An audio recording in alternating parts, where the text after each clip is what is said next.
The perfect BRRRR. You may have heard of it, but only a few investors have ever actually pulled it off. Today, we're speaking with one of those investors who not only executed a perfect BRRRR deal, but pulled out an additional $50,000 more than what he originally invested.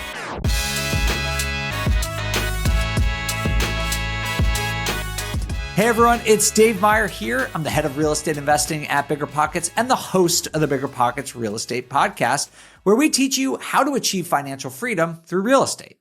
And today's guest has done just that. We've got an investor story with a guy named Jon Kessler from Baltimore, Maryland on deck for you. And one thing I really like about Jon's story is that his investing career has three distinct stages. If you've listened to any of the shows recently where we've had Chad Carson on as a guest, most recently episode 1072, you'll hear Chad's framework where he talks about having a starter phase, a builder or growth phase, and then at the end, sort of a harvester phase. And Jon's career follows this framework and path. In his first 6 years, he acquired 5 properties. Then in the next 5 years, in his builder phase, he scaled up to 19 units, including a wholesaling business. And that's when he did that BRRRR deal where he was able to pull out more than 100% of the capital he invested. Now, 12 years later, Jon has achieved financial freedom and is investing more passively, so he has time to spend with his family. So as we hear Jon describe how he built his real estate business, I encourage each of you to listen and think about which stage of investing you're in right now and whether you're prioritizing your time and your money accordingly, or if maybe you need to readjust. All right, let's bring on Jon Kessler. Jon, welcome to the BiggerPockets podcast. Thank you for joining us. Absolutely. Excited to be here. Thanks for having me. Yeah, absolutely. So give us a little bit of background. Tell us a little bit about yourself and why you first started looking into real estate in the first place, what I think was like 10, 11 years ago now. Yeah, it was a while. So my background is I'm in tech. I still have a full-time W-2 job, married, father of 3. So, real estate's not my full-time thing. It has always been a side hustle, but nice. Got my start a little bit by accident. My first experience with an investment property was, it was a primary residence that I turned into a rental out of necessity. So what happened was in 2006, I bought my first house for myself. Okay. And I was a single guy at the time. And it was this little 2-bed, 1-bath, 900 square foot house. And it was plenty of room when it was just me. But 6 years later, married, we have a 1-year-old, we have another one on the way, and we're just outgrowing it. So yeah, the wife and I decided it was time to upgrade. And the problem is in 2008, there was a little bit of a real estate correction. Heard about it. Yeah. I was so far underwater on that first property, it just would have completely wiped out my down payment. So the only option was to give being a landlord a try. And that's how I kind of got my start. Wow. So you are the prototypical, we call them accidental or reluctant landlords. Like you never sought out being a landlord. You didn't come to this by financial freedom. It just was necessity. Yeah. Do you mind telling us a little bit about that primary residence? What'd you buy the property for in 2006? Yeah. So this should give you an idea of how inflated prices were. So I bought that house for $150,000 in 2006. I financed 100% of it, which is something you could actually do at the time. Yep. It's not always cracked up to be. It actually wasn't that good of a thing. 2 years later, after the crash, I think I would have been lucky to sell it for about $90,000. So I was underwater about $60,000, which was almost 50%, like within 2 years. Wow. I'm sorry to hear that. So fortunately, it sounds like though, when you were looking to buy your second primary residence in 2012, you had saved up enough money that you could put your down payment on this new primary, but you had to hold on to the other one because you didn't want to have to come out of pocket to pay the bank, right? Yeah, that wasn't a choice. Like I could have sold it and been homeless and, go back to renting or I could have bought a house. There was no in between. So what was that like becoming a landlord with a young family and working full time? I got really lucky in hindsight. Looking back, knowing what I know now, my original tenant was really easy. It was a friend of a friend. She kept the place nice. She paid on time. She only called when there was like a real issue. So she honestly really helped me forget that I had this rental property. Oh, that's good. Yeah. Zero cash flow. I was renting it out for pretty much what the mortgage was. Yep. I was fine with that. I wasn't trying to make money. I was just trying to kick the can down the road a few years and then, figure it out. Well, it sounds like that worked and you were at least able to kick the can down the road.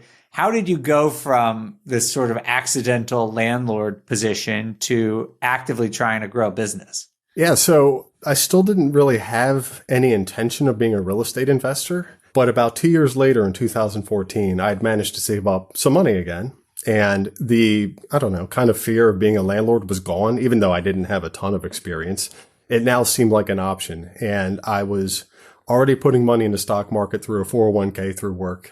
And I still didn't know what I was doing, but I knew enough to be able to look at 2014 prices and say, if I just bought a similar house, but rented it out for the same amount, instead of breaking even, I'd be making, I don't know, maybe $400 or $500 a month. You know, there's something here. Because prices were still below where they were in 2006. Oh, yeah. Yeah. So I called the realtor who sold me my second house because I knew that he had been a landlord just from talking to him from when I bought my second house. And I asked for his advice, you know, what to buy, where to buy, and he helped me find something. So no, it's great. Yeah. It was even in the same neighborhood as the first one. Turns out I kind of got lucky with that location. Second one was a 3-bed, 1-bath townhome, same neighborhood, and it was turnkey. It was fully renovated, nothing high end, but it was, you know, well maintained. It was fine, move-in ready. Great. And I paid $108,000 for it. That was the purchase price. And how did that landlording experience compare to your ideal tenant in the first one? I got lucky again, but in a different way.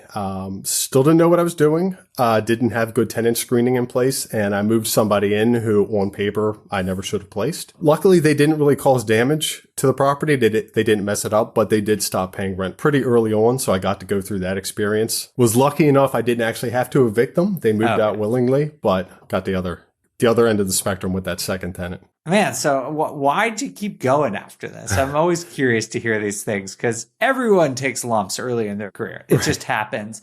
I'm always just want to understand sort of the mentality that you approach because you had a bunch of other stuff going on. You had a couple of challenging situations early on. What drove you to build and scale from here? Well, I'm not just saying that because I'm here, but shortly after buying that second property, I stumbled on the BiggerPockets podcast and feel like I started to get a real education there, started learning a little bit more about how to all the stuff, you know, manage a property. I got exposed to the BRRRR method and that kind of just opened my eyes to what is actually possible. So honestly, it's not that dissimilar a story that we hear a lot. I didn't know about BiggerPockets. I did my first 2 deals and was managing, I think, 7 units at that point before I really discovered the podcast, started working at BiggerPockets, and then was like, oh my God, I have been doing everything completely wrong. But luckily I was still, you know, turning a profit, doing okay, having done everything wrong. And that was pretty exciting to me that like, man, I can get so much better at this. And thankfully I did. So it sounds like discovering the BRRRR method is sort of what put you in another gear in your investing. Is that right? Yeah, it was a combination of that. And it was also the fact that I had this family now. We actually have 3 kids and we kind of had them back to back to back. So there's maybe a 4-year gap between 1 and 2. And I was working a much more demanding job than I am now. And I spent a lot of time in the office away from the family. And it really started to bother me that I didn't have more time with them. So between that and listening to BiggerPockets, I started to plan an exit strategy, so to speak, which didn't quite work because I still have a W-2 job. But now it's kind of by choice, not because I have to. When was this? Around 2018, I felt like I had enough capital built back up to try it again. And this was my first attempt at a BRRRR. Same neighborhood, another 3-bed, 1-bath townhome. This one really didn't need a ton of work, mostly cosmetic. I bought it for about $92,000. And at the time, I was still doing a lot of the work myself, but I think I put maybe $7,000 or $8,000 worth of materials in it. Oh, that's not bad. I mean, it's for a cheap house, you know, it's still a lot, but it's not bad. Yeah. No, it wasn't bad at all. And it appraised for about $125,000 when I was done. So I ended up being able to pull out a little bit of my capital, not all of it. And you got hooked. Oh yeah. That proved the concept to me. I was ready. So, I mean, it was later on that year I did my second one. I got a little more aggressive. I also hired a general contractor because it was taking too much of my time away from the family to do the work myself. So I finally started hiring people. But it's kind of beneficial, right, to do it yourself a little bit at first, because then at least you know what you're looking for and what some of the pitfalls are going to be and where the challenges lie. Yeah, and I also quickly realized that I really wasn't saving money doing it myself, because how fast can a contractor remodel a bathroom versus me? It's going to take me 3 months of weekends. 100%. And if I had just worked my regular job, I would have came out hugely ahead. Yeah, you only save money doing things yourself if you're actually good at it. If you're not good at it, you're losing money and time and efficiency, and you're not scaling. We've talked about it many times on the show, but it's worth repeating as many times as is necessary. Only do these things yourself if you are confident and able to do them. Yeah, I agree. I mean, even now, like, I'm in tech. I'm pretty good with a lot of different tech related things, and I still outsource a lot of tech aspects of investing to other people. All right, I want to hear how you scaled up to your next BRRRR, Jon. But first, we need to take a quick break. We'll be right back.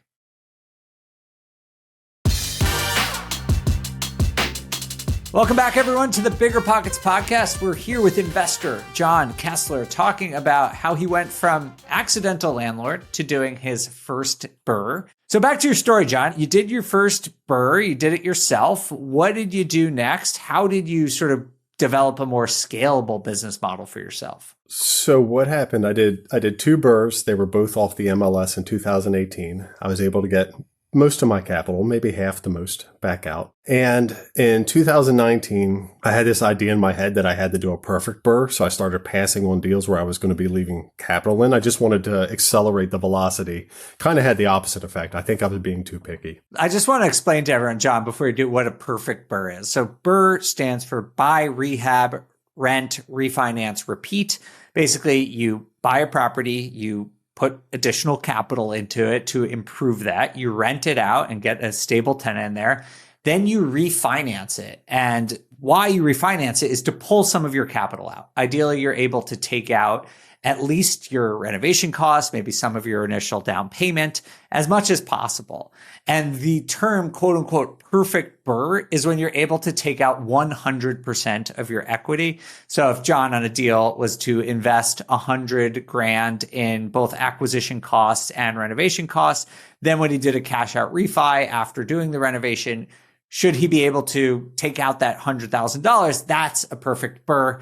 Sorry, Jon, just want to explain that, but please go on. That's what I thought I had to do because I didn't really have a clearly defined goal. And I just started to get obsessed with this concept of a perfect BRRRR. So it took me a while. It took me about 7 or 8 months to find another deal that I thought worked. I actually took an assignment from a wholesaler. This was the first wholesale assignment that I ever took. This is a wholesaler I met at a meetup, and this was kind of a sign of the times. Shortly thereafter, I found out that I was not going to be able to close on that anytime soon because COVID happened, and this was a foreclosure auction deal, and they put a moratorium on foreclosures. So I didn't know when I was going to be able to close on this deal. I had this contract, and it was just kind of held in limbo indefinitely. And did you have earnest money down? Yeah, I put down a pretty sizable deposit. It was about $13,000 actually with the title company. Oh, wow. And so that was just sitting there. That was just sitting there with the title company in escrow. And I was also responsible for the property taxes of the property until it closed, until it was ratified. So. Oh, no. Okay. Well, that deal actually turned into one of the best deals I ever did because of the moratorium. Tell me about it. I want to hear that. I was not able to close on that property for 2 years. So that's how long the moratorium lasted. And it was lifted in late 2021. And between 2019 and 2021, property values went up significantly and interest rates dropped. So I had that under contract for $120,000. This was a single family detached, and it was a 4-bedroom. And I knew that I could turn it into a 5-bedroom, which is really good for voucher programs, which I do a fair bit of. I closed on it. I actually got a private loan from a coworker. He lent me around $190,000 for the purchase. So I was actually able to take about almost $50,000 cash home from the closing table from the purchase. I did my remodel. The remodel was about $45,000. So I used pretty much roughly the cash I took home. And then when I placed the tenant and refinanced it, it appraised for $330,000. What? So, oh my yeah. God. So I pulled about $50,000 out of it, more than I put into it. Oh my God. Yeah, it was incredible. And that's a 30-year fixed. It's a 4.5% loan. A monthly payment with taxes and insurance is $1,600. Wow. And today it's rented out for about $2,750 right now. Oh my God. Wow. They need to come up with a word other than perfect BRRRR, because that's better than perfect, right? So Yeah. just pulling 100% out is not perfect. If you can, there's a more perfect version that you have invented, Jon, by taking out 50 grand more than what you put into the deal. That's incredible. Yeah, all you need is a pandemic and, to delay closing by 2 years, and it's easy. I mean, how worried were you during those 2 years, though? Were you seeing the property value go up? Because starting like midsummer 2020, things were already starting to go a little bit crazy. Originally, I was a little grouchy that my $13,000 earnest money deposit was tied up. Sure. And I was also frustrated because it had taken me so long to find a deal that I thought was good enough. But I moved on to I didn't wait for that to close. I moved on to other deals. But then as time went on, I just got more and more excited for this deal just because I saw these numbers. Yeah. I was like just making money. I didn't even own the property. It was fantastic. Yeah, that's unbelievable. Wow, that's pretty cool. I just want to take a little detour here because I'm curious about the philosophy. Looking back on it, do you regret waiting to try and find a perfect BRRRR, or would you have been better off like just doing some solid deals and not holding out? I believe I would have been better just doing solid deals and holding out. And I had no real reason to wait for a perfect BRRRR. I just got it in my head that that's what I needed. Yeah. It was actually a episode of BiggerPockets that kind of got me unstuck. David Green was talking, and this wasn't even the subject of the episode. He just, how was your weekend? He's like, oh yeah, it's great. I just got an appraisal on one of my properties. I'm only going to leave $12,000 in it. And I thought to myself, wait, you can do that? That's allowed? Like that it wasn't perfect and he left the money in the deal? Yeah. I just needed to hear an expert say it's okay. Of course. Yeah. And then I sat down and put pen to paper and actually, what is my goal? And then I realized I could afford to leave a little bit more in some of these deals. Absolutely. And the reason I bring it up is because I hear this mentality a lot these days because BRRRR is harder. It's always going to be harder when you're not in this just rapidly appreciating environment. And honestly, unusually rapidly appreciating environment, that it's always going to be harder to be able to pull 100% of your equity out. But I've done a BRRRR in the last year. Like I still think they could work. I'm not a perfect one, but I guess I've never really seen that as my goal. And I witness a lot of investors sort of falling into a similar trap that you did, Jon, where it's kind of like you're expecting this perfect situation where in today's day and age, you might just need to be a little bit more patient for your second deal or your third deal and just do the deal that's in front of you. It's not for everyone. Some people might want to hold out, but I do witness a lot of people sort of wanting to hit that grand slam, but might be missing triples or home runs, in the meantime, holding out for those kind of deals. Oh yeah, absolutely. And, I think it gets easier as you accumulate more rentals and get more cash flow. It gets a little easier to not pull all of your capital back out. That's true. Like once you have more irons in the fire, if you will, it's not like you need to get 100% out so you can do that second deal, do that third deal. When it's your eighth deal, your 10th deal, it's a little bit easier to just slow down. That's definitely true. So in the meantime, Jon, like when you were waiting for the moratorium to come up, were you doing any other deals? Yes, I did one more off the MLS later that year, and that was a perfect BRRRR. Nice. Two. There were some that went the other way too, so they're not perfect. Good to know. Yeah. Yeah. So that was my last deal that I ever did on the MLS, even through today. That's when I realized I could start to leave a little bit more money, and I wanted to try to accelerate. And even though I'm off the idea of doing a perfect BRRRR, I still saw the MLS as being a little too competitive. So I started networking with wholesalers a bit more. And one day I put a post on Facebook in this investor group for locals, just kind of describing what I was looking for. And within, I would say 10 minutes, a wholesaler replied with a contract he had signed less than a half hour before I made that post. And I ended up taking 3 assignments from him in less than a month. Wow. So as a very well-timed, kind of fortuitous Facebook post. So these were for BRRRRs? Yes. Okay. And how much better of a deal do you think you got because you went with a wholesaler than for buying an MLS deal? So what happened was, actually, let me ask you this. You probably know where I'm going with this. Across all 3 deals, how much do you think I paid in assignment fees total? I mean, just guessing based on what your deals were costing, I don't know, 20 grand across the 3? I paid $80,000 in assignment fees, 80 across 3 deals.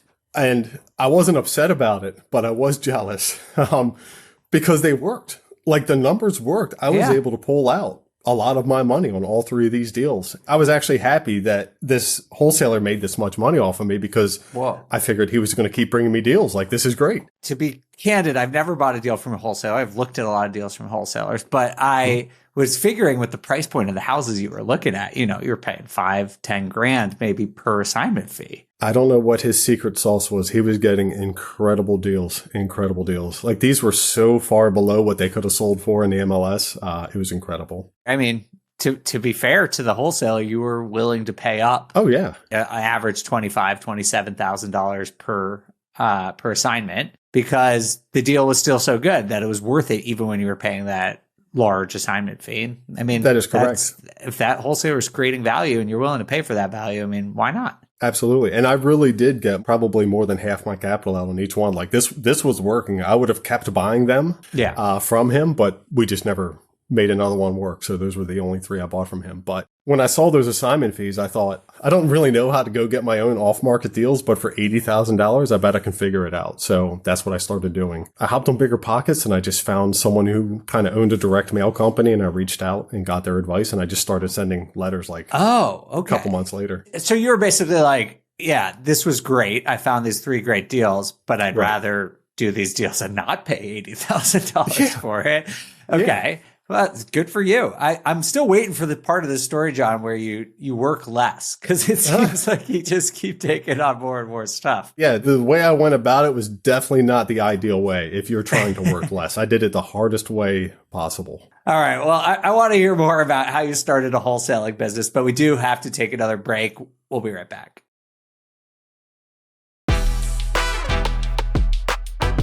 Welcome back, everyone. We're here with Jon Kessler. When we left off, Jon was telling us how he had just paid $80,000 in assignment fees for 3 wholesale deals that he purchased. But then he was motivated to, it sounds like you started your own wholesaling company, right, Jon? Tell us how you went about that. Yeah. So again, I just didn't know what I was doing. I went on BiggerPockets. I found someone running a direct mail company. I had no particular reason for choosing direct mail. I was just aware of it. The popular strategy. Yeah. We hopped on a call. He kind of gave me some advice, and I just started pulling data and sending mail. And at the time, I actually did not intend to be a wholesaler. But once you start marketing, you never know what you're going to get. And people started calling with properties that didn't fit my particular criteria, but you don't want to waste marketing dollars. So I ended up starting to do some assignments too. Okay. So yeah, originally you were just looking for yourself. You just wanted deal flow for your own properties. What were you looking for? More BRRRRs? Yeah, more BRRRRs. I was just sticking with what I knew, the neighborhoods I knew. These little 3-bedroom townhomes seemed to be working out really well for me. So that's all I was mailing. It was a pretty small amount of records at the time, maybe 800 letters a month. Okay. And it was working. The phone was ringing. How long did it take you for the phone to start ringing? I mean, probably the day the mail hit, it started ringing. Okay. Wow. I mean, there's a delay between when you send letters and when they land, but it was less than a week after I put my order in. I just started getting calls, and I got my first deal within a month from that first batch. That's fast, because we talk to a lot of people who do this direct to seller, and usually it's 3 months, 6 months, 9 months of grinding. So just for everyone listening, that is normal. It is normal for it to take a while, and that is something you need to know, is that you might not hit it immediately. Are you still doing this? You still running the wholesaling operation? Not the same way. So, and it was similar to when I first tried out BRRRR and it worked. I tried direct mail and it worked, and I got hooked, and I just started throwing gas on the fire, kind of going faster than the system. Well, I had no systems. Faster than I should have, based on what I had in place. And I was in such a hurry. I started just jumping from marketing channel to marketing channel and just throwing more and more marketing dollars in it. And it was working.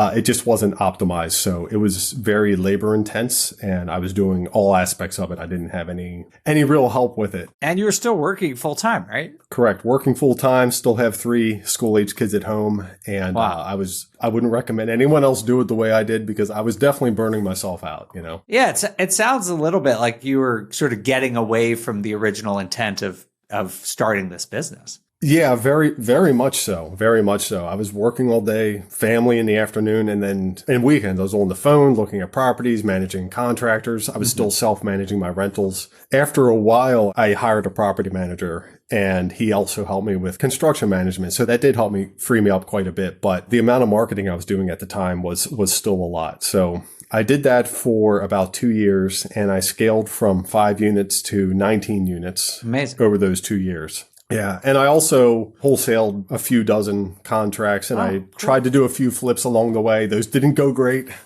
But I tried it out, and early 2023, I finally realized I need to pump the brakes. I'm burned out, also out of money, which is important too.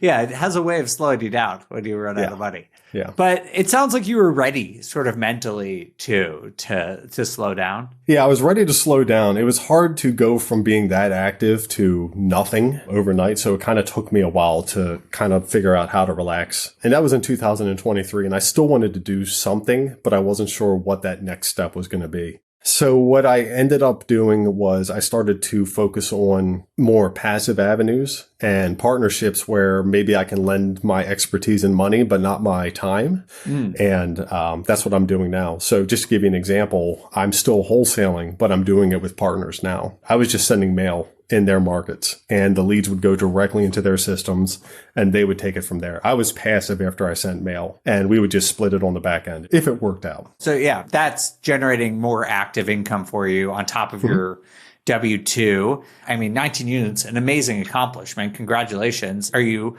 feeling good about that and sort of just sitting on those right now? Yes, I am. I mean, if I come across another rental that works, I'll buy it. I'm just not out there aggressively looking. I still talk to wholesalers and evaluate deals. It's just, rates are in the mid to high 7s right now. It's just hard to make things pencil out. And I've also learned that expenses on these rentals are a lot higher than I ever anticipated them to be. So I'm even more conservative in my cash flow estimates than I used to be.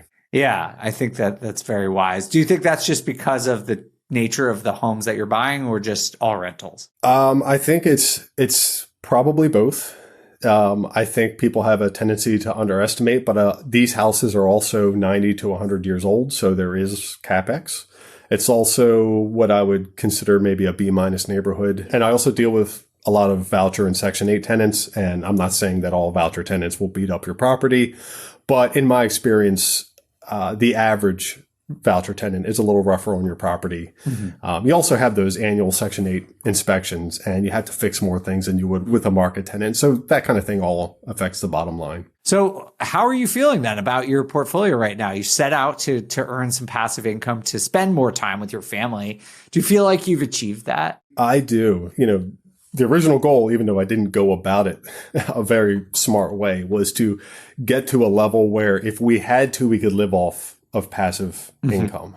And we're there. I could today stop working and just live off the cash flow. It would not be a lifestyle that we wanted. We would have to budget, all that stuff, but we could do it if we had to. That's amazing. Congratulations. That's so cool. Thank you. That is a very comforting feeling just to know. It's almost like I have a second adult in the house working full time. So that's how it feels. So to help our audience level set and set expectations, how long did it take you from starting as a somewhat accidental landlord to be in that place of comfort that you're in now? I would turn the clock back to the second rental. That's when I found BiggerPockets, and that's when I first had the idea that I was going to achieve financial freedom from this.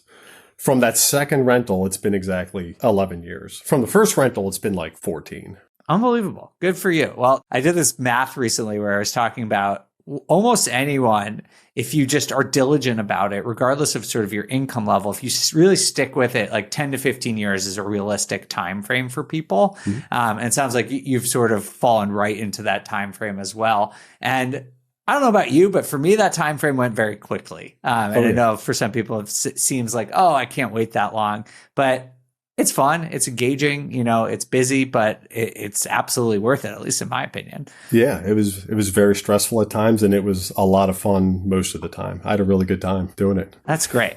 Yeah. Well, thank you so much for joining us, Jon. Before we go, any last thoughts or ideas about what the future holds for you and your portfolio before we go? Yeah, I'm pivoting, like I said, more passive direction. And the future is probably going to be a lot of syndications as a limited partner, doing that through a self-directed 401k now. And I really like just receiving a check and not having to deal with tenant issues. That's a lot of fun. It's pretty great. Yeah. It's great. It is. It's kind of the traditional sort of arc of an investor, right? Like you do all this active stuff, you try a lot of things, and then 10, 15 years in, you're good enough, you know enough to be able to do these LPs, passive investments. I started doing it, I guess, exactly 10 years into it. And it's pretty great. I really like having a balance. Yep. Likewise. Have you done any yet? I did. I just put some money into one. It's my first one probably about 5 months ago from a self-directed 401k. And so far it's working out. Multifamily? Yep. Commercial multifamily. It's out in Indiana. Oh, cool. Awesome. Well, good luck to you. If anyone wants to learn more about syndications, passive investing,